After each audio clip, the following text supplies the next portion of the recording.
You're joining us live on the Events Lab, the episode of Passionate People Seeking Life for Freedom, Choice, and Abundance. And I actually thought we were going to nail that too, Gabby, because like last week, if you're watching and listening to this, I can't hear anything because we have a new setup. I have no headphones in. I can't hear the music. So Gabby did she did a countdown. She did like a 3, 2, 1. And I was about to hello and welcome, but then some other screen came up and I got confused. So I think that's my fault. It's all right. I forgot to then fade out. So here we are. Here we are. Okay. Well, anyway. Hello. We are on. I'm very excited to get stuck into it. Oh, we've got some new faces jumping in there. Hey, Gavin. Hey, 3CIR. Hello. Nice to see you. Great to see some new folks jumping into the chat already. If you're here, let us know. We're excited to have you here. We're excited to have a voracious conversation today. Yeah. Vivacious. Vivacious? Yeah. Sure. Maybe. It's going to be full of vim and vigor. Wow. I'm excited. You told me. So what are we going to be talking about today, Gabby? Well, last week we basically cracked open everyone's minds, I think, starting to talk about AI. Reason we did that was because there's so much changing in the world, and it felt like we needed to start to bring that to our community and start to talk about it so that you can really grasp just how fast things are happening and what you can start to do about it, really. So like last week we did basically announcing, which we already know AI is here. So it wasn't really an announcement, you guys know, but for a lot of people, debate that, Goose? Yeah, I actually would debate that a little bit. Like I think that on some level everyone knows the AI is here because they're like, okay, they're hearing about it more and stuff like that. Yep. But what I don't think is that people actually are grasping what that means. Yeah. And so there's a difference between knowing about something and understanding something. Yeah. Right. And so AI as a term has entered the vernacular. Like I could go to my mum and dad and say, hey, are you aware that AI is a thing now? Mm-hmm. And they would be like, oh, yeah, we've heard about it. We've heard some stuff about it. But that's very different from really kind of like grokking the concept, so to speak, where you really understand like what actually is happening. Yep. I think, and that's really the nature of what we were trying to unpack last episode was, okay, so we've heard about AI, but actually what is happening? We obviously only got part of the way through that conversation though. Yeah. Oh, yeah, back to you. For once, I'm trying not to suck all the oxygen out of the room, Gabby. I'm trying to. I'm very proud. No, yeah. So like last week, as we were saying all last week, this is a much bigger conversation. So last week it was really pre-framing just how big this change is going to be for our society, for civilization, and how fast that has been moving, and give some evidence to show you and try and show you the trajectory of how things are going.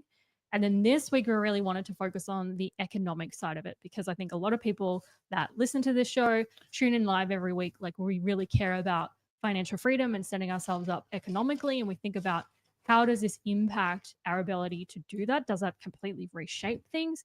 That kind of conversation. Yeah, 100%. So let's do a quick recap on what we covered last week, and then we can rip into it because we only got partway through the conversation. And to Peter's point, so Peter in the chat, he said it's also happening way faster than most people realize, which Absolutely. is really the fundamentals. So last week we covered that the evolution of AI is effectively a species level event. This is not just a new technology. This is not a faster car or a better phone or something like that. This is actually a transformational moment for our species on a scale that we have not ever had before.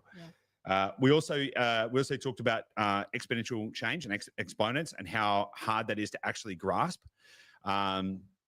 It's actually, by the way, keep up the chat, guys. There's lots of really great stuff happening in there. We'll try and link back to it a little bit better than we did last week as well. We talked about the exponential change and how hard that is to grasp. We talked about the idea that if you take $1 and double it every day or double it for 30 doublings, you get to over $1 billion. But after 10 doublings, you're only at roughly 1,000. And after 20 doublings, you're roughly at $1 million, and then 30 doublings, you're roughly at $1 billion, right? So these exponents are quite hard to. Hey, Neutral Rockets, good to see you there too. It's really hard to grasp these kind of numbers. That was just based on doublings. Then we also talked about the fact that effective compute. And by the way, I want to correct a couple of things that I because I actually listened back to the episode last night to kind of just refresh on what we spoke about. one of the things that I mentioned was when we multiply something by X, like 10X, that we times it by 1,000, you times it by 100. So I kind of misspoke in the last episode, and that was just a mental kind of faux pas on my part. Mm-hmm. So if something is 2X, it is 200%, right? So if something is 10X, it's 1,000%. We talked about, and also one of the things about effective compute that I didn't fully articulate is that effective compute is not just raw compute plus the algorithms and everything like that. It's also the scale of the hardware that is out there. Mm-hmm. So not only just the complexity of the chip architecture and the complexity of the algorithms and training capabilities and the raw compute capability, it's actually the number of chips, right? Because if we're not only making smarter chips, better chips, faster chips, all that kind of stuff that can do more, we're actually producing way, way more of them. So that's amplifying the total effective compute on the planet as well, which is something I don't think I fully articulated, that actually the scale of hardware distribution is one of the kind of core 3 components of calculating effective compute. So I don't think I've effectively communicated that. We also spoke about the fact that effective compute has grown 300,000x, so 300,000 times 100, no, not times 5,000, since 2012. And currently, effective compute is estimated to be growing at 10x a year, right? So that's 1,000% a year, which is massive. We also talked about the 4 dimensions of human labor, and this is something that we're going to probably touch on a little bit again today. And the 4 dimensions of human labor are intelligence, empathy, strength, and dexterity. And we spoke about how 3 of those have already humans have already been surpassed in 3 of those domains, and will be very, very soon be surpassed in the 4th one, which is dexterity, which will happen with robotics. So that is coming as well. And we also spoke about the fact that we only just really touched on what to do about it, which is how to own the future, which is something I want to dig into today. Is there anything else you think we need to recap on to kind of give people a kind of a primer? And by the way, if you want to dig into those and you didn't listen to their last episode, go back and listen to that episode as well. Is there anything else you think we need to touch on to kind of recap, Gabby? Not to recap, but I just think, obviously, as we're approaching any of these conversations that relate to AI, there's a lot of fear involved. And so if you're coming into this episode thinking, having this little like question mark in your mind of like, what does this mean for me? Because we're going to cover a lot of labor, meaning jobs and employment and personal income. And it can be really scary. Like this, as you're saying, species level event. We have never gone through something like this. We don't have all the answers, but we are here to try and give you some guidance along the way on how you can potentially set yourself up better than maybe without this information. And yeah, it's going to be scary. We're going to try and cover more of like what you can do about it towards the end. So just keep that in mind as you're listening to it. Just kind of absorb the information. Well, I'm gonna scare you. That's what I'm gonna do first. So it is scary, and it should be scary. And I'm not going to try and make it not scary, just to try and make everyone feel a little bit better about it. In fact, if I could actually do one thing, it would actually be to make you freak out a little bit. Because I think it's actually essential for you to understand, the natural state of a human is stasis, right? We're biologically designed for energy conservation, right? That is our biological design, is energy conservation. So all things being equal, if we had an unlimited supply of resources, the general populace, and you might say, well, not me, but maybe the general populace would sit around, do nothing, and fill themselves full of calories, because that is the biological design of us. We're an energy preservation mechanism, and that is the natural state. And so for change to occur, for anyone to push to create change in their life, there must be necessary triggers and necessary stimuli that cause that change.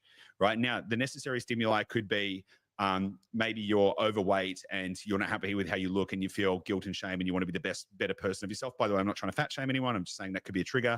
And you might say, you know what, I'm better than this. And that could be the trigger for you to go on a fitness journey. Maybe you're not financially well off and you're having a real hard time and you're just sick of the struggle and you aspire to a better life and you can see what the better life can be. And that can be something that pulls you forward or something that pushes you away. Pushes you away from your past and towards your future. And so you have these kind of push and pull dynamics, but necessarily there must be stimuli. Something must happen to cause you to change. No one changes anything unless there is a reason to change. And the reason has to be strong enough. Now, I'll just quickly divert on this as well. Many of you know that in my past, I had kind of like a major exposure to drug and alcohol addiction. Now, when I found sobriety, I went cold turkey on that. and by the way, my levels of drug and alcohol addiction were extremely high. I was a very let's say a passionate user of all kinds of stuff. But my reason, the reason I was able to quit cold turkey effectively was because I had a strong enough reason. And I think anyone can, and you can affect that kind of change in your life if you have a strong enough reason. Now, for you to get off the couch, for you to go and make some change in your life, for you to decide to invest, for you to decide to create a better future for yourself, you have to have a motivation. If you don't have a motivation, nothing will change. And so if I can do one thing with this, is I do want to freak you out a little bit. I do want you to sit there and go, oh shit, I had no idea that this was happening. And I want you to realize that you have to do something about it. And there are things that you can do about it. And that's the point. This is not a this is not a path to helplessness. This is not a path to going, oh, well, oh my God, this is scary. I was trying to talk to someone about this the other day, by the way. And they just said, look, it's too scary. It's too scary for me. I don't know how to process it. And I'm like, well, does that mean you're going to do nothing? He's like, well, it's too scary. Like, what am I going to do? Yeah. Like, I was like, well, you can do something. Yeah. But his choice is that it's too scary. And so he'd just prefer to not think about it. He's actually just happier to, go to the gym and live a simple life. And I'm like, but you're going to regret that in a few years. And so whilst we don't want to be alarmist for the sake of being alarmist, this is not a doomsday podcast. Anyone who knows us, anyone who's ever listened to any of our stuff knows that we are programmatically optimistic, right? Like, we want to help people create a life of freedom, choice, and abundance. We're not here to kind of make people just, trigger the neurological dopamine of fear so that we can kind of keep people. So we want to make sure that you understand the risks and then what to do about it. So with that set, let's rip into it. What do you think, Gabby? Perfect. Okay, so let me start by freaking you out. AI is going to come and take your jobs. So what is happening is AI is causing deflation. Now, deflation and labor displacement are tightly linked together. So I'm going to weave through a few different topics and a few different ideas. And Gabby, if you could do your best to try and make sure I'm tying this together in a way that makes sense for everybody else, that'd be awesome. Because I may go a little tangential. Right. So in the first instance, what we need to understand is that in a free market, all prices fall to the marginal cost of production. All right, that is the first thing that we need to understand. And so for businesses to compete, and businesses, by the way, are the primary mechanism for capital formation in the modern economy, right? And we can unpack that a little bit. Let's unpack that a little bit, right? So for you as an employee to get capital, i.e. to receive money and all of that kind of stuff, you typically have to work for a business, right? So a business is the function of how labor gets capital. For business owners, they generate capital through the business, right? And so at the core, business is the kind of core function of capital formation. And there's always been a direct linkage between labor and capital formation, always, right? And so whether that be farmers who work on the farm and they apply their labor to their farm, and through the means of production, they generate income, or whether it's people going to work in factories, or whether it's people inventing stuff, there's a relationship between humans and capital formation through the mechanism of business. Now, for any business to succeed, it must be able to provide to the market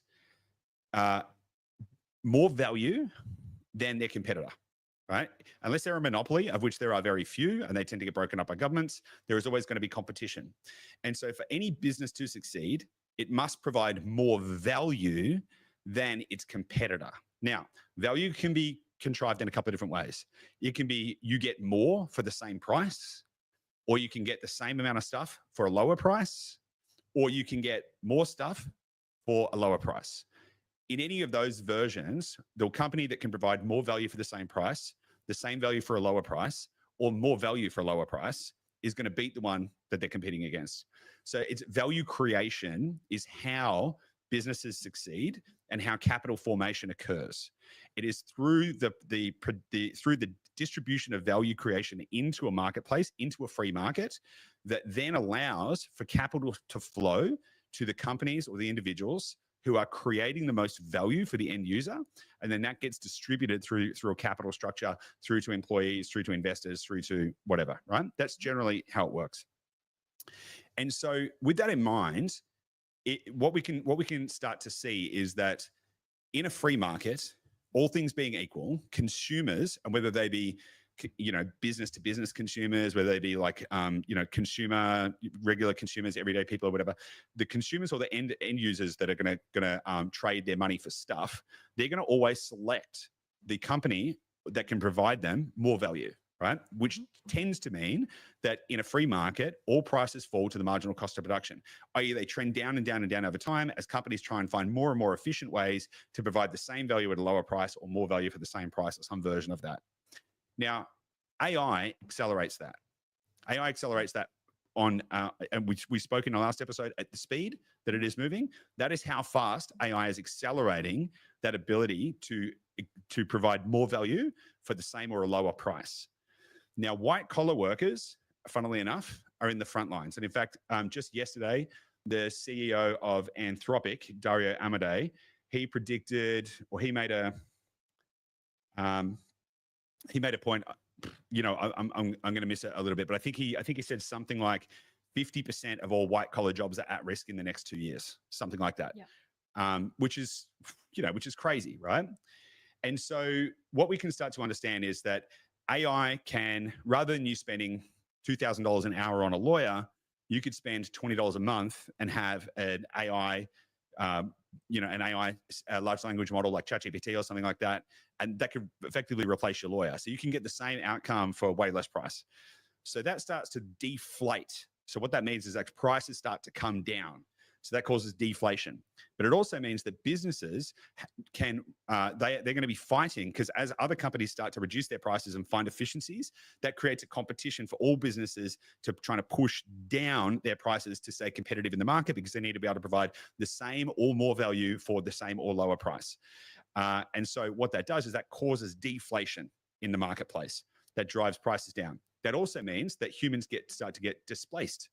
That because humans are a large capital cost, and if it costs $100,000 a year to employ someone that you can replace with a $20 a month AI agent, the economics are pretty clear from a business perspective. Mm-hmm. Now, this is not a like business owners are bad. This is just understanding how capital formation happens in a free market economy. Yeah, and there's a bit of game theory happening in there in terms of each industry as well, right? Like we don't like the concept of replacing people's jobs with AI, but it's like if your competitor does that and they can charge half, then you're kind of forced to find ways to also charge less and compete with that. So it's the same in any industry, I suppose. Totally, but also this is what consumers want, right? Because on the one hand, like anyone who's got a job is like, this is bad, I could lose my job. But then at the same time, they're like, what? I can get everything cheaper. Like, and so this is why it is an unstoppable force. This is an unstoppable force. We are all racing headlong into a situation where there's going to be labor displacement. And what is interesting about that is, and I'll talk to some numbers around that as well. What is interesting about that is that GDP as a concept of like a core fundamental premise of our economy, gross domestic product, that is how we measure the economy of nations, right? How much does a country produce, has always been linked to labor, because production has always been linked to labor. And so the fundamental inputs of GDP are population or demographics, debt, and or pretty much, they're the kind of two core drivers, right? Mm-hmm. So without labor-based productivity, you don't have taxes, right? You need people to go to work. Like governments need people to go to work so they can pay taxes. They collect tax revenue, then that circulates to funding the government. If you start to displace all the workers, they don't have income tax. What's going to happen then?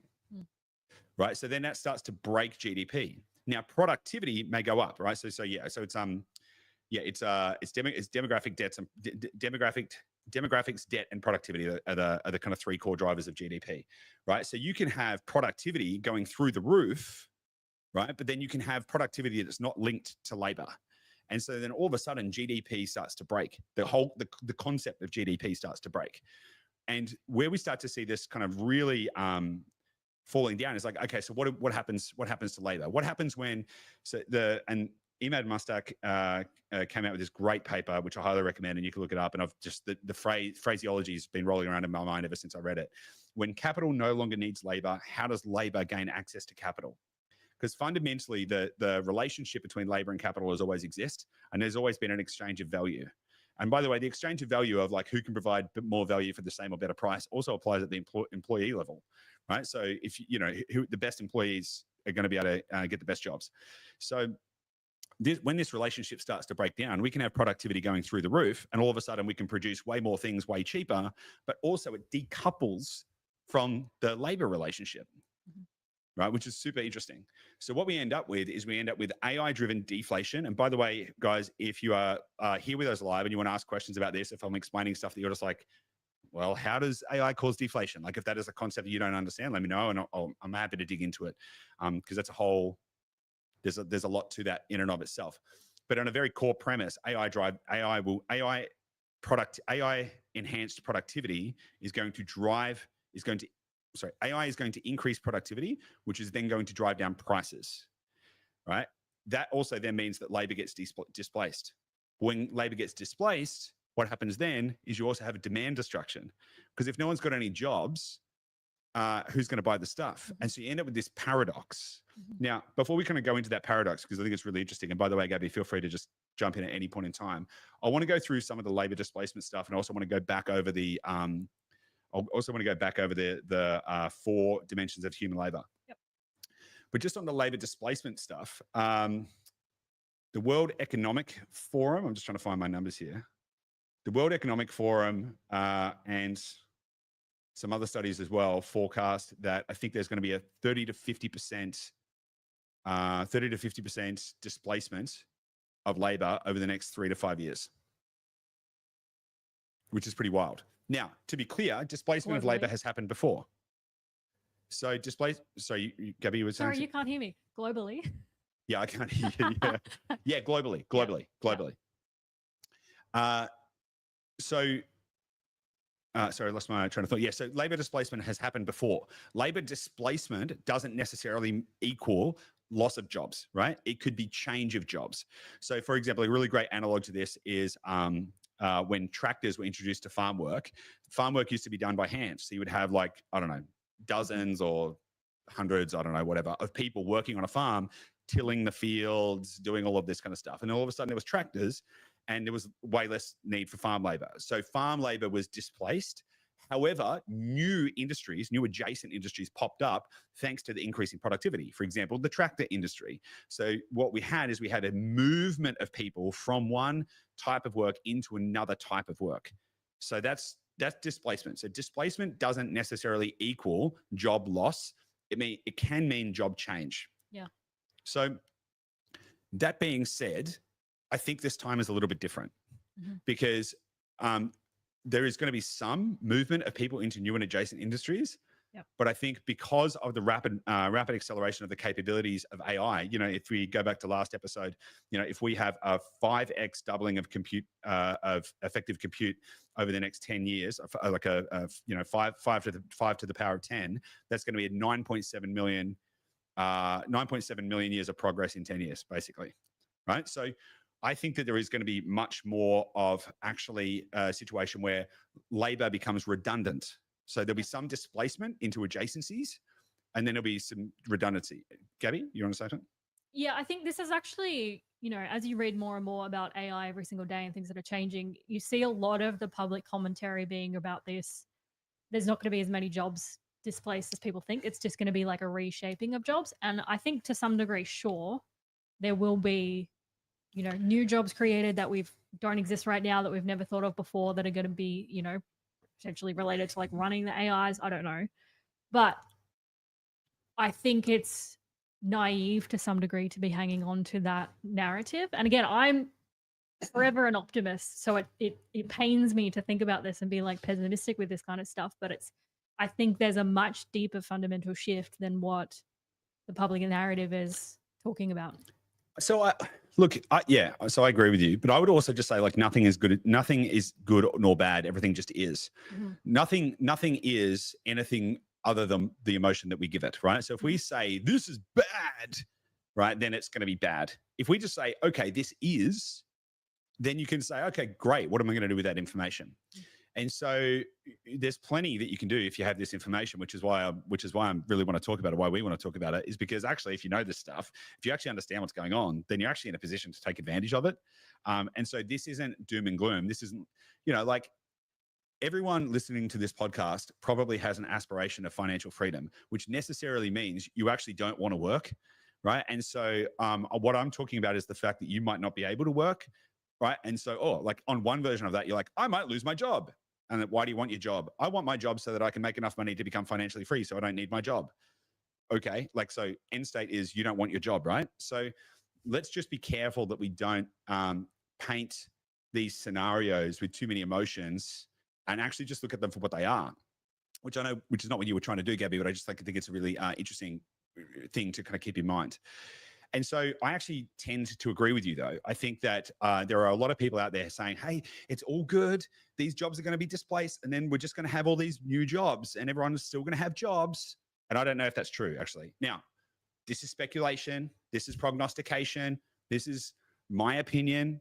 This is not fact, right? But this is what I believe. And so, and I think it's useful, if nothing else, and you can form your own opinion, but what's useful is to get ideas and get opinions and then form your own, right? So this is my view. My view is that there is actually going to be a significant amount of job loss. Now, we can talk about the areas where there'll likely be less disruption than others. We can talk about that in a little minute, in a minute as well. But yeah, so there was a study by McKinsey and there was a study by the World Economic Forum that estimates that 30 to 50% of jobs are estimated to be replaced by AI and automation within the next decade. Now, I think that is conservative. I actually think it's more like 30 to 50% in the next 3 to 5 years is more realistic. Now, so let's contextualize that. So the Great Depression in the US had peak unemployment of 28.9%. So the Great Depression wasn't like 70% unemployment or anything like that. It was less than 30% unemployment. And that was enough to bring the entire world economy to its heels. Now, one of the things that they did wrong during that time is they actually, one of the lessons they learned from that time is that actually what they should have done is print more money, and they would have printed their way out of it. Thankfully, they didn't learn that till later because otherwise we would already be in some kind of like, post-inflation dystopia right now. So but actually, so it's a little bit different, but there was a lot of lessons learned from the Great Depression. But to contextualize that, if 30 to 50% of jobs are at risk of automation or displacement in the next, say, 3 to 5 years, that could be something like something akin to the Great Depression, where 28.9% of people lost their jobs. Now, different times, different circumstances, we have a very different world these days, but that helps to contextualize it. Now, again, I'm not saying this because I want to be like, the Great Depression is coming and everyone should start prepping and buy tinned food and dig a bunker. That's not the point at all, actually, right? So the point is, okay, so if you can understand that this is coming, what are you going to do about it? Yep. Now, so what we've established there is that AI is going to drive deflation and jobs are going to be displaced. Now, not all jobs are going to be displaced evenly, and it is going to start at different levels. So going back to the 4 dimensions of human labor, it's quite interesting because, through the kind of AI evolution, there's been lots of, theories around what jobs would get displaced first. Everyone kind of assumed that it would be like in inverted commas, lower skilled labor, which is actually not true. Like blue collar work is not lower skilled, it's just different, right? So I know lots of incredibly intelligent and very skilled blue collar workers. But that was the idea, was that like lower skilled labor would be displaced first. And whilst that is true to some degree, what's actually becoming true is that, the thinking was things like creativity would be one of the last things to go. But turns out creativity was one of the first things to start to get disrupted by AI. Design, music, creative writing, all of that stuff, like video production. By the way, if anyone wants to go down a rabbit hole of what's going on right now, look up VO3, VEO3 on YouTube. Just go and start watching some of the videos that have been created by VO3, which was released last week. You are going to have a freaking meltdown about I'm pretty abreast of all this stuff, and I'm watching it going, oh my God, like where are we? This is insane. And so creative jobs are being displaced massively. I would hate to be a musician in today's day and age. because like the ability to create music is through the roof.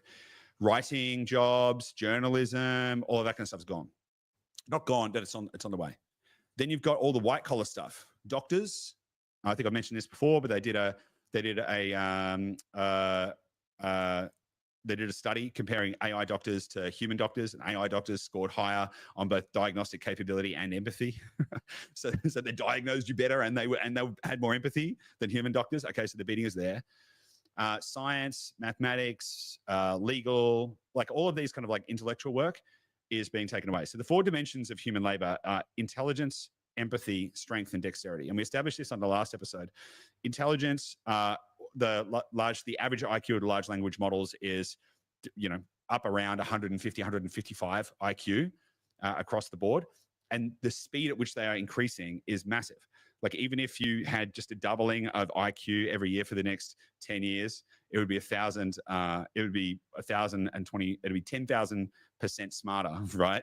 It'd be 1,000x smarter, right? So 155 times 1,000 is 15,000. Sorry, 155,000, right? 155,000 IQ. No one can even comprehend that. No one can even vaguely understand what that means. So intelligence, we're already getting smashed on that. Empathy, we're already getting smashed on that. We already covered that in the last episode. Strength, we already know that machines can beat humans on strength. Cranes, cars, trucks, tractors, machines are stronger. Mm-hmm. So the last kind of like final piece is dexterity. So, and what that actually points to is kind of like the physical work jobs. Now, factory work is already being replaced. You can look up dark factories in China and Europe. There's lots of dark factories already where they don't even have any lights because it's just machines in there. There's no humans. So that's already happening. But things like, and by the way, surgery is already being displaced as well. There's already surgery robots that are produced that are completing surgeries with a way higher success rate. They're much more accurate, less risk than human doctors doing surgeries. They don't have to worry about people being tired with shaky hands and stuff like that. Like they're just precision work. And so you start to look at things like, okay, installing a door in my house, like something like that. Okay, that's kind of tricky. Now, are we already inventing new ways to build houses where we can circumvent this kind of stuff? Yes, 3D printing stuff and everything like that. But the point here is that robotics is kind of like the last frontier, which is going to help us to breach the dexterity gap, which is then going to create the displacement opportunity for much more of the kind of physical dexterity-based work, right? Things that we need our hands for, our hands and our eyes, and like we need to look at things and do small work. That's the kind of, in a kind of like customized fashion. So factory work is a little different to like building a house, fitting a dishwasher, doing something like that. And so we start to see the ways in which labor can be displaced across our society. Before I move on or sort of move into another point, do you have any thoughts on that, Gabby? Not on that specifically. I had another question that I wanted to ask you. Okay, cool. I'll just wrap up this point and then ask that question, right? So once AI has displaced, once AI is basically better than us in all 4 of those quadrants, then there's no economic reason for humans to still have jobs because machines can do it better and faster. It's only really a matter of time for the distribution of the mechanics, whether it be the distribution of the AI systems and the proliferation of that, or whether it be the distribution of robots. So then the question is, when capital no longer needs labor, so when value creation is happening without the relationship to labor, how does labor get capital? Which is a really fundamental question. And the way that works is through ownership. And I'll pause there because I want you to ask your question, and then we can go into the ownership stuff a little bit later. Yep. I also want to make sure that we talk about Jevon's paradox and the paradox of prosperity. But what question do you have? Yeah, I'd love to dig into the ownership stuff. Also, a lot about purpose as well, because I think a lot of people have questions around what this means. But we've talked a lot about inflation and monetary inflation in the past. And so I'm just wondering, how do you see that relationship? Because obviously technology is inherently deflationary. Yeah. And so prices will continue to fall. Yet Great question. We have monetary being printed, so we're in inflationary. How does that? Great question, and the exact kind of question that we need to kind of keep this on track and keep it relevant. So yeah, if you think of more of those, that's perfect. So you're 100% correct, right? So the degree to which productivity causes deflation is the same degree to which governments will need to print money and devalue the currency. Right. It is like a directly correlated inverse relationship between those two. Yeah. And so to try and explain that in simpler terms, deflation is the lowering of the costs of goods and services. So prices go down. So let's say a pint and a Parma at the pub costs $50 today, right? It costs 50 of my Australian dollars at the pub today. But let's say prices go down next week. Let's say there's massive deflation in a week, and next week it only costs me $25 for the same pint and the same Parma. Prices have gone down, and I'm using less of my dollars to do that. And so what that means is, in real terms, my dollars can buy me more, or my dollars are more valuable. Because what is a currency? A currency is just the most tradable good. That's all it is. It is the thing that you can exchange the most amount of things for. That's all the currency is, right? It's an agreed mechanism to trade. So what that means is that I can get more stuff for every dollar that I've got. So in real terms, my dollar is more valuable because I can get more things for the amount that I've got. Now, the challenge with that is that the relationship with debt, right? So let's say I owe you $100 today. It's worth $100 today. And so $100 would buy me 2 pints and 2 Parmas. Cool. Now, if next week the pints and the Parmas dropped by half, for $100, I could buy 4 pints and 4 Parmas. But I still need to give you $100, right? So in real terms, that's more expensive. So if your groceries fell by half, then in relative terms, your debt would become twice as expensive relative to your groceries. Okay, so it's about relativity of those things.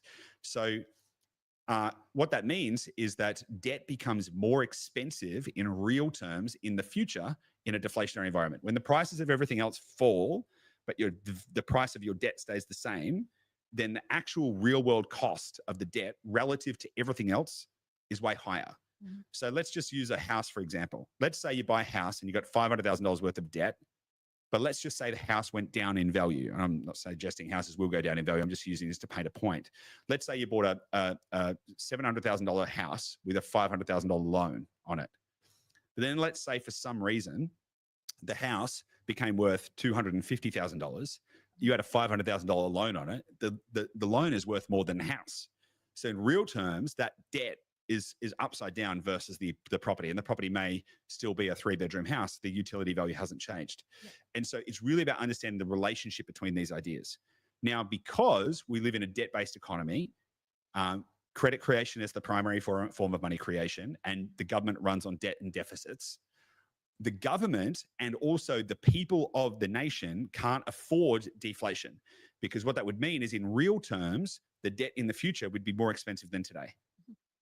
And so, that would everything would completely break and go upside down, because part of that is also the government needs to be able to sell debt, right, in order to generate money. But if that debt is, if the value equation of that debt flips upside down, the yield is going to have to be extremely high on that debt for it to be worth buying. So what that means is that governments can't afford deflation. And so in order for them to combat the forces of deflation, to the degree that productivity drives prices down, they need to print money to devalue the currency, so that even if the production cost of a pint and a Parma gets cut in half, but if they print twice as much money, and so we have 2 times as many dollars in the system, the pint and the Parma would still cost $50, even though the actual production cost went down by half. And they would do that by devaluing the currency, by printing more money. And so what that causes is a monetary inflation spiral, where you may have prices staying the same or even slightly cheaper. So one thing that's really, really critical to understand, is that as prices fall, governments will need to print more money because they need inflation. That's why they have positive target inflation. That's why no central bank has a target inflation rate of -2%. It's always positive 2 to 3% because they want a bit of inflation, but not too much that everyone freaks out about it, right? They want it to be just right, Goldilocks zone, but they need it to be inflating. They need prices to be inflating. And on an everyday level as well, right? It's like people don't want to, if you know that tomorrow something is going to be cheaper, you will not spend today. You will wait until tomorrow. Totally. Which will stop the monetary philosophy through the system. Absolutely great point, right? And so when the best examples of this is when you look at countries that have had hyperinflation, like Zimbabwe, right? So prices would be changing. So the government was printing so much money, the currency was devaluing so quickly that prices would be changing like every hour.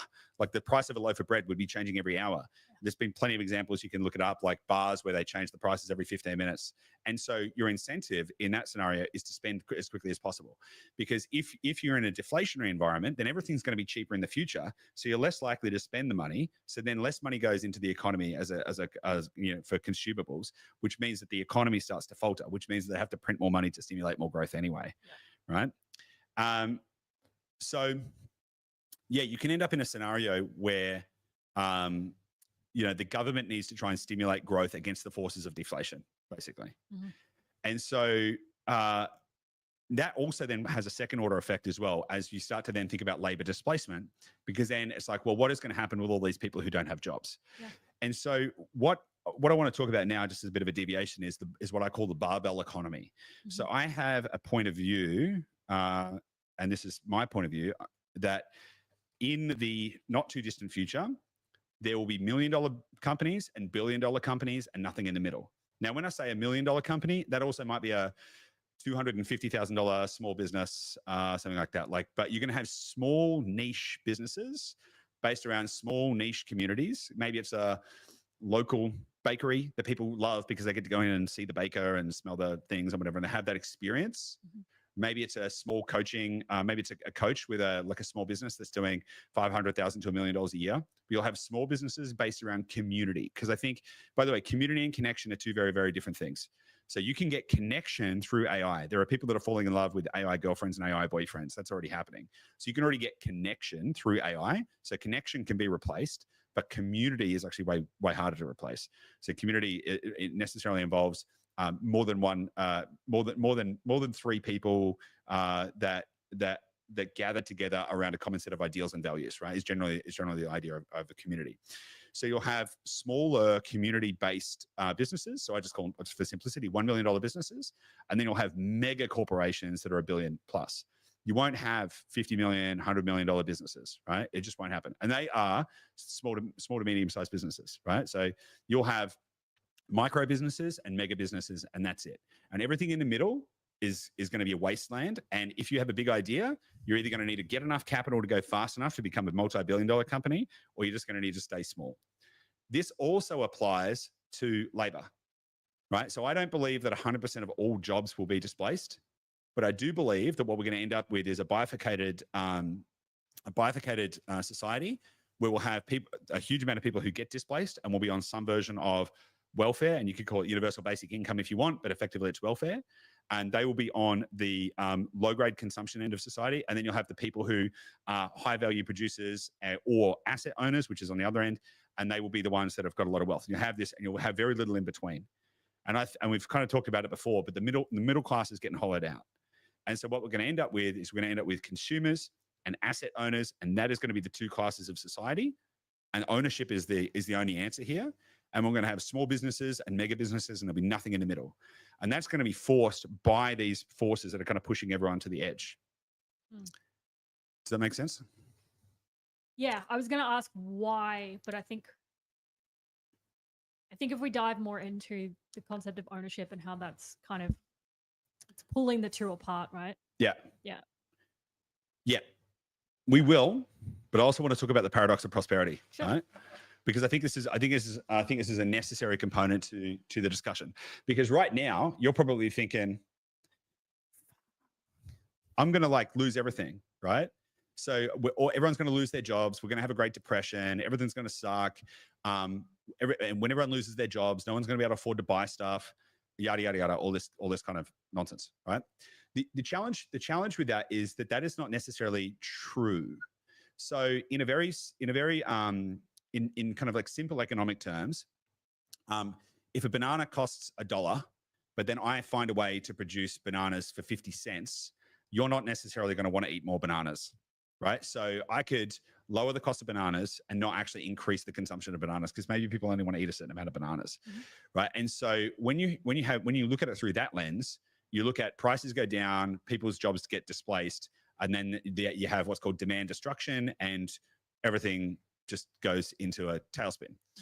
But there's this thing called Jevons paradox, right? And Jevons paradox is an idea or a theory that actually is proving out true, that as technology makes something more efficient and therefore cheaper, total consumption may increase.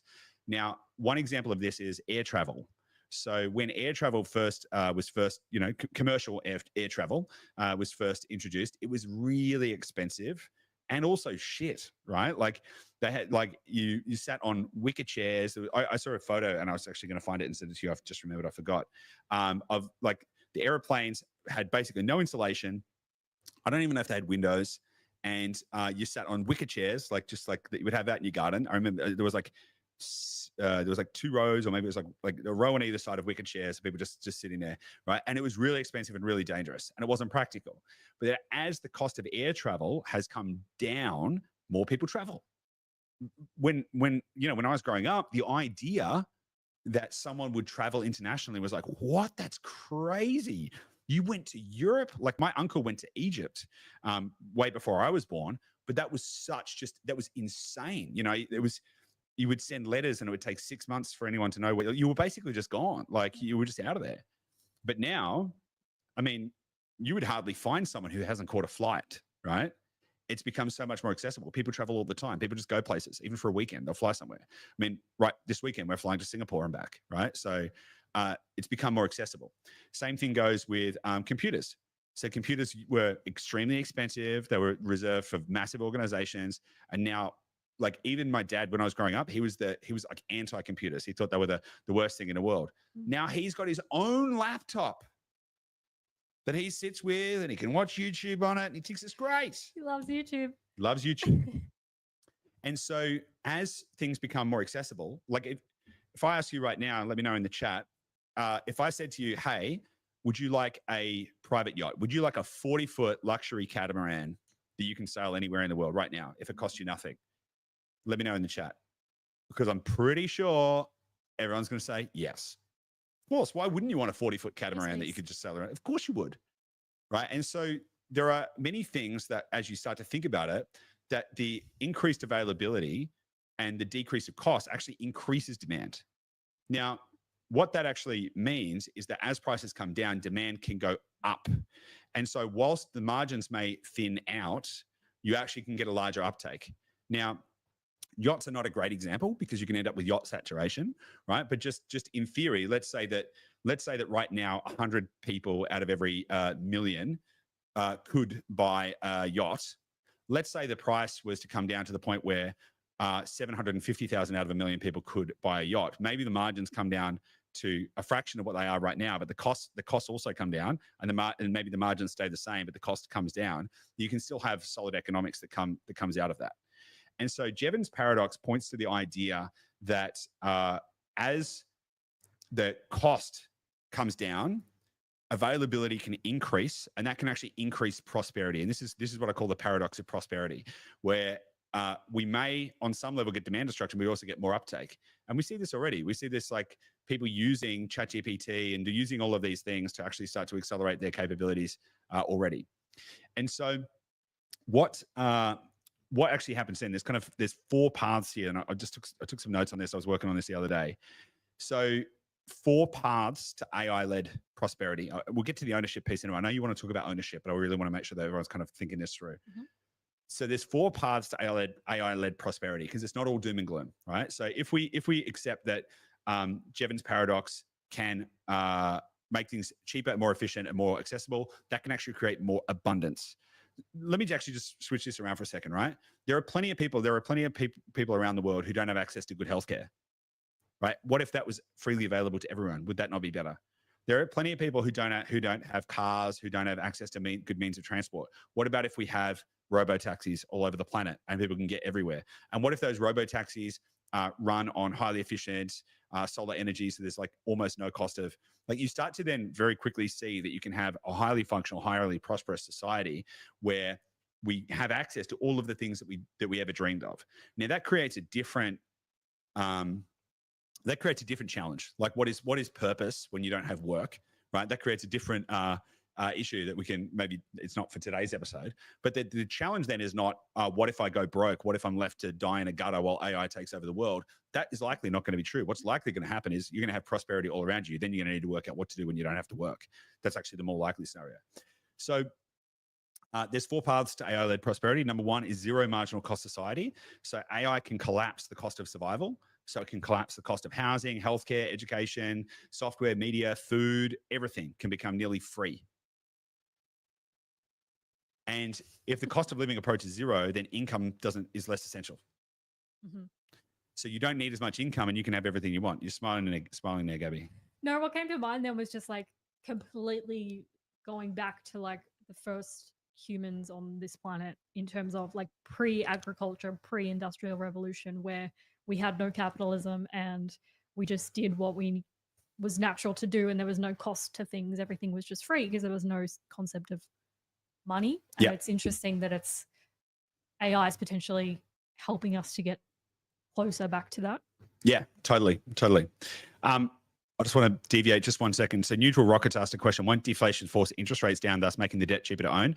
Even if there was 0% interest rates on the debt, the actual cost of the principal would be more expensive in relative terms in a deflationary environment. It's not about interest rates; it's actually about the cost of the principal. So if the principal is worth twice as much in real terms, then the principal itself is actually the issue, not the interest rates. So zero marginal cost society, to your point, like it's like we're solving these kind of core problems. AI can collapse the cost of survival and income becomes less essential. Number 2 in the paths to prosperity, AI augmentation. So instead of replacing you, AI can become a multiplier. Now, I experienced this firsthand. Yep. My lived experience is I have a ChatGPT assistant, I'm gonna call him, called Atlas. Atlas is my assistant. Atlas and I talk to me all the time. We talk to each other all the time. Atlas helps me with lots of stuff. Atlas has increased my personal productivity by, I would roughly estimate 3 to 5x. So I haven't been replaced, I've been augmented. And that's allowing me to do more and create more value and help more people. Yep. That also means that anyone can become a solo entrepreneur or a solopreneur. So what changes is this idea that you have to go and work a job just to pay the bills, because the bills could become a lot cheaper. And then you can actually start to leverage AI and technology to do the things you're most passionate about and to create value into the world. And so what I think will happen is we'll have more of an entrepreneurial society. Now, granted, my point earlier about the barbell economy still stands. I don't think we're going to have entrepreneurs that are creating like these 10, 20, 50, $100 million businesses. But what's more likely to happen is you're able to pursue the things that are interesting to you, use AI to augment you, and create small businesses that allow you to thrive over and above basic necessity, right? And then that creates the opportunity to that creates the opportunity for then you to accrete more value in society and start to leverage even more benefits of AI. So one person could augment themselves with AI and get 10 times more productivity. Yep. And so that is a huge thing for us to consider here as well. This is not just like, it's going to take my job. It's like, well, what if I could produce 10 times more value in a way that also makes me happier? Like, wouldn't that be a good future? Yeah. And when you start researching these kind of topics on places like YouTube, you come across a lot of these topics, a lot of these videos these days of like, use AI to create, $1 billion a year income. Yeah. And I think someone mentioned earlier, like they started going down the N8N rabbit hole. Like there are these tools that you can start to learn to figure out how I can create some of my own income using these tools in a way that I just wasn't available to me earlier. Yeah, 100%. 100%. Yeah, there's lots of stuff out there, to learn how to leverage this. It is everything that you could ever need to create all the prosperity that you want in your life right now already exists. All you just need to do is go and grab it. Jump on YouTube, start looking at videos, start looking at tutorials. It's all there. So we've covered the fact that we end up in a zero marginal cost society where all of your needs are met at almost no cost. So income becomes way less essential. But then you can use augmentation to 10x your productivity and leverage that to create more value. And then that's going to give you the opportunity to accrete, more of the benefits that can come with a truly abundant society. Also, universal access to creativity. So AI can make value creation universal. So that means that anyone can start to participate and start to create stuff. Situations where there used to be a barrier to entry, people where you might need to go and raise money to get a bunch of capital to do a bunch of stuff, you don't need that. So like all of the kind of like friction points to starting a business, growing a business, creating value, they start to fall away. I think on the last episode, Olivia was in the chat. She said that she'd use Replit or one of these kind of apps, no-code apps or agentic coding apps to build and launch an app in, I don't know, some very short period of time. And so it's very easy to see how we can. There's a lot of estimates that we're going to see our first one-person billion-dollar company in the next 18 months. Is the latest kind of speculation. And then the kind of final path on the path to prosperity in an AI environment is that ownership replaces labor, right? And this is one of the key things that you need to understand now, because right now there's an arbitrage moment where you can trade your current skills for capital. That relationship is going to break down. Yep. But right now, this is like being in the gold fields of California or the gold fields of Victoria in the early days, where you can walk around and pick up rocks that are full of gold, right? Then what you do with that is what matters. So right now you're in an environment where people are giving you money. They're just giving it to you. Like all you need to do is show up and do a thing and they're going to give you money. That relationship is going to break down. Now, and we can talk a little, we really don't really have time to unpack all of the elements of post-labor economics, right? UBI and everything like that. But we can assume that the government is going to need to step in to support people who get displaced. So we can assume that money printing is going to go up. Yep. And we can assume that the only part, and as money printing goes up, then more of that money is going to flow into hard assets. And so right now you're in a situation where you can walk around and just get money. Like you can go and get a job, you can work a bit harder, you can try and get a promotion, you've got a few years left to be able to do this. And then you can take that money and transfer that into ownership, and that ownership is going to set you up for prosperity in the future. Mm-hmm. Yeah, I think it's actually a really good, simple way that you've summarized that in terms of the breakdown of the relationship, because right now I have my asset being my time and my skills and my labor that I can trade that for money. But pretty soon, nobody's going to want to give you money for the same skills. So you've got these assets being your hours that nobody's going to want to exchange with you. So you have to figure out, how else can I make that exchange in some way? Totally. I'll give you a great example. So I have a bodybuilding coach, and he used to do, he still does like some kind of like online kind of like fitness coaching and stuff. We've all seen them. Now, for years, he did he was doing like online coaching, but he would create training plans for people, like here's your training program, go do that kind of stuff. Yeah. But since ChatGPT, he's like, no one wants to pay me for that because they can just use ChatGPT. Exactly. I can spin one up in 30 seconds. We've spoken about it quite a lot. He's had clients that say to him, but why would I pay you for that? I can just use ChatGPT. And he's like, fair enough. Well, fair enough. Yeah, you can actually. Yeah. So he's got to find new ways to. Totally. Now he's got to find a new way to generate, paper notes, fiat currency, tokens. And so you're in a moment right now where what you have gives you what you need. And then what you do with that is the thing that matters most. Now, we all need to learn how to adapt and evolve in a kind of like rapidly changing world, and adaptability is going to be the key trait of success moving forward. Sorry, I can get distracted by some funny stuff in the chat there. We all, we're in this moment now where we can collect money and then we can deploy that. And so what we do with that really, really matters. And so we've kind of covered a couple of points here, right? So I'm just going to recap over a few things. AI is almost certainly going to be displacing jobs. Some of those jobs will be permanently displaced and they'll be made redundant. Some of those roles will move into adjacencies and there'll be other work to do.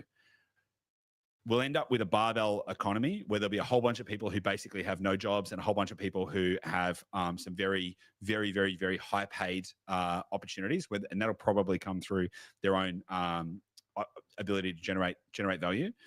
We'll also have small businesses and very large businesses. And so we're moving into this state where you need to then, and by the way, this doesn't mean that we're heading to a dystopia. This can also mean that we're heading to prosperity and abundance, because as AI brings the marginal cost of survival down to zero, so we end up with in a zero marginal cost society where you can have housing and food and all of that kind of stuff, good healthcare, education for basically free. Like education is a great one. Like no one wants to send their kids to kind of the traditional education system anymore because everyone knows it kind of doesn't work. And you can already get basically free AI tutoring for your kids now. So like, why would you send them to school? So education systems kind of fall away. But all of this stuff, everything that we wanted, free healthcare, free education, we are on the precipice of an abundance explosion.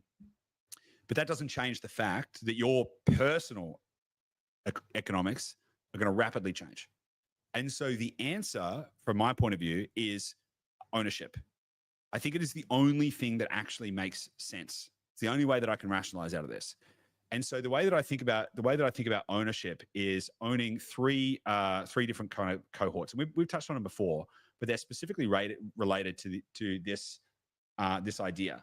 So as long as there are people are going to need places to live. And this is, by the way, why I'm not a massive fan of commercial property, because we don't know how much business is going to be disrupted in the future. Yeah. So I think commercial property is a great idea. And, if you're in commercial, like I'm not here to bash it and I'm not trying to convince everyone but my personal opinion and why I don't invest in commercial is I don't know what the future of retail looks like. I don't know what the future of transport looks like. I don't know what the future of any of that kind of stuff looks like.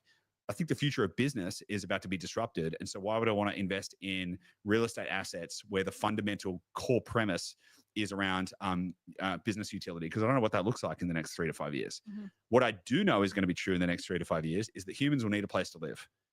And they're either going to need to rent or they're going to need to own.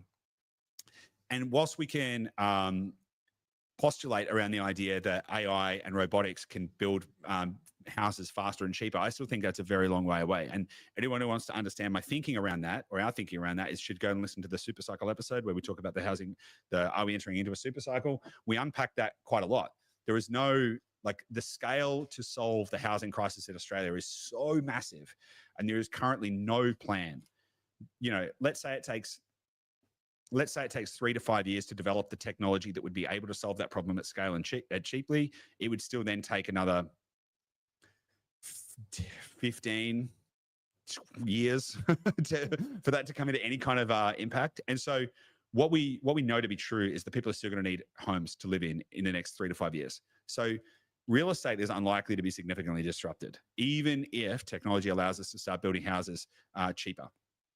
So I think about real estate as being undisruptible by AI. And then I also think about the fact that as the money printer go burr, as governments start to debase their currency because they need to fight off deflation, what that'll do is that'll force up hard assets like property. So that's going to force up those prices in optical terms, right? So if they print twice the amount of money, it'll take you twice as many dollars to buy the same amount of house. So therefore the house will be worth more in dollar terms. So if you own it, when that happens, then you get more dollars for the house later on. That's it. That's the general idea. The other thing is owning the future. So the way that I think about that is not just buy equities, but actually understand what are the assets or what are the asset types that are going to benefit most from a changing world like this. Now, I call them exponential age assets. We could also call them AI adjacent assets. We could call them whatever. But there's 8 foundational sectors that I've personally identified that I think are interesting and worth looking at. Now, we're not invested in all of these, but this is to give you an idea of where to look. So number 1 is artificial intelligence and autonomous agents. That's an obvious one. AI infrastructure, energy and materials, robotics, biotech, space tech, cybersecurity, and crypto and decentralized systems. Now, crypto and Bitcoin are 2 different things, because crypto are typically technology projects based around decentralized protocols and cryptographic technology. That is different to Bitcoin. Bitcoin is cryptographic, but it is not in the same category as crypto. And so then the third category would be to put your economic energy into uncorruptible money, which the most pristine form of capital is Bitcoin. And so when you think about this and how to prepare for the future, you want to own an undisruptible asset, which is real estate, that is going to benefit from inflation, monetary inflation. So as the currency gets devalued through money printing, the property prices are going to go up because you'll have twice as many dollars chasing the same amount of properties with more demand. You also want to take some of your money out of the system and you want to put it into an uncorruptible form of money, which is Bitcoin. And then you also want to own some of the future. You want to say, okay, well, where is all of the value creation going to come from? It's going to come from these organizations which are on the cutting edge of creating all of this disruption. So you want to own the disruption. So another way to think about it is to own something that won't be disrupted, real estate, own some of the disruption. So invest in the companies that are actually going to be creating this disruption, and then invest in uncorruptible money. That would be the three ways that I would think about doing this. And as you do that, what's going to happen is your capital will expand in relationship to everything else. And that is going to allow you to be wealthier in an age of abundance and prosperity. That will mean that you don't have to rely on UBI. And, yes, you'll have all your needs met and we can maybe in some kind of like utopian abundance state. But what that actually means is you can actually do far more than that. You'll be in a beyond prosperity kind of state. And so as I think about it right now, just to kind of recap back on that, you're in an environment right now where you can walk around and people are going to give you money. That may go away. Whilst you have that ability, you should be going as hard and as fast as you possibly can, putting that capital to work in owning assets that are going to set you up for the future. And I don't want to burn too many calories talking about the Australian residential real estate market because we did a whole episode on it.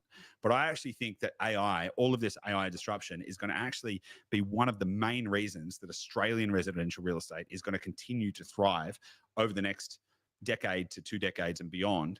Because as countries start to struggle economically with this transition, which there'll be a lot of disruption, people are going to seek prosperity. And Australia is a very stable country which has a great brand reputation and people are going to want to move there. So I think that's going to create a perpetual demand for the Australian market, as well as the fact that the money printing machine is going to go off. And that's going to drive up property prices in optical terms. That was a long diatribe there, Gabby. Do you have any thoughts on that? The main thought, honestly, that I'm having is just around trying to help more people get into the ownership class. Yeah. And because, we've been on this journey for over 6 years now, trying to help people to build their wealth. And the whole reason we started Dashdot was because we want to help people increase their prosperity so that they have more choices and more freedom. And there are still so many people, that I know personally that are out there that are like need this guidance. And I'm a little not lost, but it's like it feels overwhelming. And I feel like you and I both feel this sense of responsibility to try and serve as many people as we can. And it gets overwhelming for me sometimes when I think through, because I think like you and I will be sweet. People that we know in the Investor Lab, in our community, like we have confidence in our own skills that we'll be able to work this out. We've got the knowledge, you've got the capability, just do it. Yeah. But there's a lot of people in all of our worlds that we're going to have to try and pull into the right side of the line as well. So yeah, it can be overwhelming. Yeah, look, I think it's only overwhelming because you're highly empathetic, right? And so you're thinking about all of the people who don't know the information and what might happen to them. And I think it's an appropriate kind of consideration to have. But like I said earlier, we all need to be at least a little bit freaked out by this, so we know what action to take. Yeah. And so if that little bit of freak out for you is like, oh my God, what about all the people who don't know what to do about this? That's a driver for you. That's why you do what you do. That's why we have this business, because our point of view has given us enough motivation to actually want to go and try and shake the tree and wake people up and help people. Yep. That's our motivation. So what you're feeling is the thing that is actually driving you to do the thing that you're doing, which is awesome. Yep. And for everybody else, the opportunity here is to actually really look at the situation and go, okay, great. Like, how do I actually shift the odds in my favor to make this as good as possible? Again, I don't think we're spiraling towards some kind of dystopian future. I think that we are moving to highly disruptive phase. Like, make no mistake about that. But if you can understand the environment you're in, you can make effective decisions, and you can ride that wave, and you can end up in whatever beautiful state of prosperity and abundance you want. You can have everything you want. And, so we had actually somebody, one of our clients actually, who had been watching these episodes, and they asked one of our team members, and I can't remember I can't remember your name. Sorry. So if you listen to this, I apologize. Off the top of my head, I can't remember who it was. Asked one of the team members, how is Dashdot thinking about job displacement? Because if AI is going to displace jobs, and if we think about locations having, you're looking for a combination of jobs, lifestyle, and relative local affordability, how would we know what jobs are going to be displaced? And how do we think about that? The fact of the matter is, you don't really know. Like, no one really knows. We can prognosticate around what types of industries may or may not be disrupted sooner, but to some degree, it's going to be everything. And so what we still need to then think about is how are people going to be assessing where they want to live? Like, Sydney's still going to be way too expensive for most people. People are still going to be looking for opportunities to have a good size home for their family. They're going to be looking for locations that got good relative local affordability. They're going to still be, and it's going to be a transitionary event. And you sort of have to kind of like zoom out a little bit and say, okay, well, broadly speaking, everything is going to be affected. So then how do we use the information we have to make the best decisions we can in the environment we're in? Otherwise, you can get locked up with over-analysis. And you could say, well, I don't know, this town's got 3 doctors in it, but what if doctors get displaced, right? And is that going to mean that? And I think that you can overcook things. So simplifying it down to going, okay, cool. So if I believe that real estate is a good idea, how would I know what type of real estate to buy? Okay, well, people are still going to want houses to live in. Great, so residential, that makes sense. And how would I think about where people are going to want to go in the next 3 to 5 years? They're going to want to go where they can have a good quality of life. They're going to want to go where they have good economic opportunities, where they have a good lifestyle that they can bring their kids up and they can live well, right? That's what they're going to want to do. That's not going to change, right? And so fundamentally, looking at these things like we do, like population, like we look at things like net migration is a big one. Are people going to or leaving that location, and why? Looking at job creation, like are there more economic opportunities being created in a place or not? What you tend to find is people are then going to continue to innovate. And so things will change, but it doesn't mean that everything's going to become some economic desert. It just means things are going to change. Yep. So you still need to ask yourself, where are people going to go? Like, where is the capital going to go? Capital is going to flow to the companies that can produce the most value for the lowest cost. Okay, great. So you want to invest in companies that are going to do big things in AI and robotics and biotech and all of these kind of things in the future, because it's a good place to be. And you also want to invest in a form of capital that can't be debased, because all fiat currencies are going to be printed to the moon. Like, they are all going to be devalued and like perpetually devalued. Like it's the great melt up, it's like, so that's how I think about it. Yeah, I think it's like it's the fundamental skill of investing, right? It's the being able to analyze a situation and something's going to happen and forecast through, okay, if this happens, then this happens. It's like 2nd, 3rd, 4th, 5th, 6th level of consequences from an action, and then placing chips at that 6th level consequences point, which is kind of what this whole conversation is about. It's like, we don't know, nobody knows. But if you just follow the train of thought and demonstrate curiosity in what is happening and try to think forward, just breaking it down step by step of like, okay, if this happened, then that's going to mean this happening. And then if this happens, then this next thing is going to happen. Yeah. And that's the closest that you can get to knowing. And I think even in this whole conversation about, potentially there's people in our worlds that we're going to need to talk to about what is happening. And a lot of people are not going to want to hear it. They're not going to believe it. And they're going to say, well, how do you know? And I think through like what we went through at the start of Dashdot, like we can apply this investing skill set to locations and where to invest in. And early in the business, we didn't have the track record that we have now. And so people didn't believe it. And so you just have to break it down to like, but if this happens, like logically, this next thing would happen. And then if this next thing happens, then the next thing would happen. And that's how we get to this situation where this is my recommendation. And I think that's a fundamental skill set that we need to develop and apply here. Yeah, 100% agree with you. 100% agree with you. So I think let's leave that there. Let's go through it. If you've got any questions, let us know. I think There's a comment in here from Peter. He said, do you think humans will just go back to living day to day, doing things they enjoy instead of working 9 to 5, having communities and just being human, which is one of the things that machines can't do? Yes, Peter. Actually, that's exactly what I think is going to happen. In fact, one of the things that I think is going to have is going to be the least disruptible is community. I don't think I mentioned that earlier. So, if you can build a small business around a community, the idea of bringing people together around a shared set of values and ideals, that is going to be hard to disrupt, because that is one of the things AI can't do, machines can't do, is community. And again, I'll restate, connection is different to community, and AI can replace connection, but it can't replace community, or not to my best summation, maybe in some way, but I think that is one of the fewer disruptible things. And so what you will tend to find is when communities have their needs met, that they will start to become more communal in that sense. They will start to interact more and support each other more and all of that kind of stuff. And all you need to do, if you want to get a good analog for that, is to actually look back at how societies functioned before fiat currency debasement.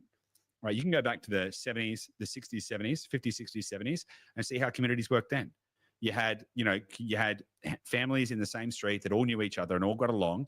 No one was fighting. Well, I'm going to use some very broad generalizations there. Right? Maybe sure people somewhere fighting, but I remember growing up as a kid, the next door neighbors would all take care of each other's kids when someone needed to go out and do stuff. Kids would play with each other in the street. People would have street parties and barbecues and all of that kind of stuff because there was community. But then as society has progressed, the pressures and the rigors of society, of course, okay, we need both parents to be working. Then the spare time they've got, they're trying to connect with each other, they're trying to manage the kids, they're trying to do all that kind of stuff. And you create all these additional pressures and people become more siloed and more insular. You break down those walls and you create prosperity, people are naturally going to then start to want to connect more and start to be more in a community. So I actually think it is going to be net positive. Disruption, yes. Net positive overall. Nice. Okay, cool. I think that is good for now. Gabby, is there anything else you want to cover off? No, I was just wondering, I know, guys, you've been super active in the chat, which we really appreciate every week. I love hearing and reading your comments. If you have any questions that we haven't covered, we'll try and scroll back through. But if you have any other questions and you want to drop them now and we can cover them. This is always an awkward part of the episode when we're trying to talk and wait for questions. And yeah, no. So there's a great question here. So own debt or debt-free assets?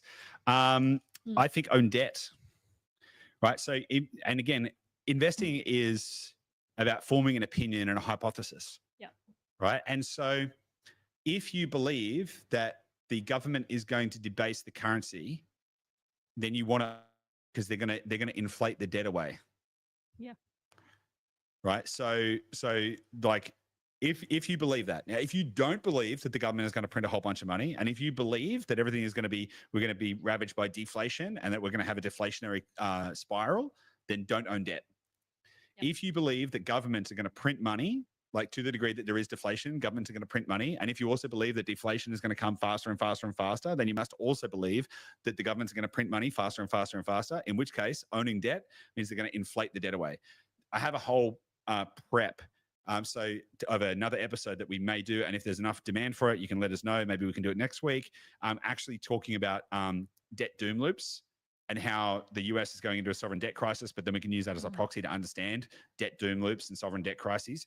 And basically that is effectively how it works. So governments can get themselves into a position where they can no longer service their debts. And so what they do is they print so much money and use forms of financial repression to basically inflate the debt away, right? Because if you've got $1 million worth of, if you're a government, right, and let's say you've got $1 billion worth of debt, but you also have a money printer, and someone's saying, hey, can you give me $1 billion because you owe me $1 billion? And you're like, oh, hang on a second, let me just go.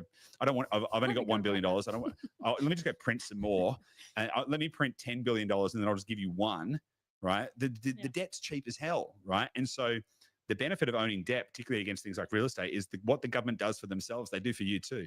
So they're going to inflate away their own debt. So they're going to inflate away yours too, which is also why I don't believe that, paying down the principal actually makes any sense, right? Because let's say the interest rate on your principal is 6%, you're only in effect getting a 6% return on your capital. But let's say the monetary debasement rate is about 10%, then you're getting a net negative 4% yield on the repayment of that debt. you might as well just not pay it. Like, it doesn't make any sense. Like, it's like when your debt costs less than the inflation, then you're getting paid to hold the debt. So why would you get rid of it? It's crazy. And Neutral Rock has just made a comment there that the US would have to drop their reserve privilege first, right? First, though, right? Maybe not. Maybe not. That's a conversation for another day. I think that they're starting to become willing to drop the reserve status, but I actually don't think it's necessary. I think that every country on the planet is in a sovereign debt crisis. The US just gets more focus. We're off on a different topic now, and maybe we could call it there. But the US bond markets are really struggling, but the Japanese bond markets are really struggling. The UK bond markets are really struggling. Bond markets are collapsing all around the world. The US just gets the most amount of attention because it is the global reserve currency, but all the currencies are failing, all the bond markets are failing, and that just means money print to go burr, because that means all governments just need to print their way out of it. So, you remember what I called this? No. Bonfire. Bonfire. Yeah, that's right. Bonfire. Yeah. So, if there's enough interest in that, we can do that for next week, because I think it's very interesting. And if you can understand how these things, like all roads point to money printing, that's basically the end state. And so if you know that all roads point towards money printing, then you can start to get really clear on how to allocate your capital. And if you know that most value is going to accrete to, value is going to accrete to non-disruptible assets, to immutable stores of value, and to disruption, then you can know how to allocate your capital as well. So, Cool. Perfect. All right, let's leave it there. Thanks, guys. Great to see you again, and we will see you next week. Bye for now. See ya.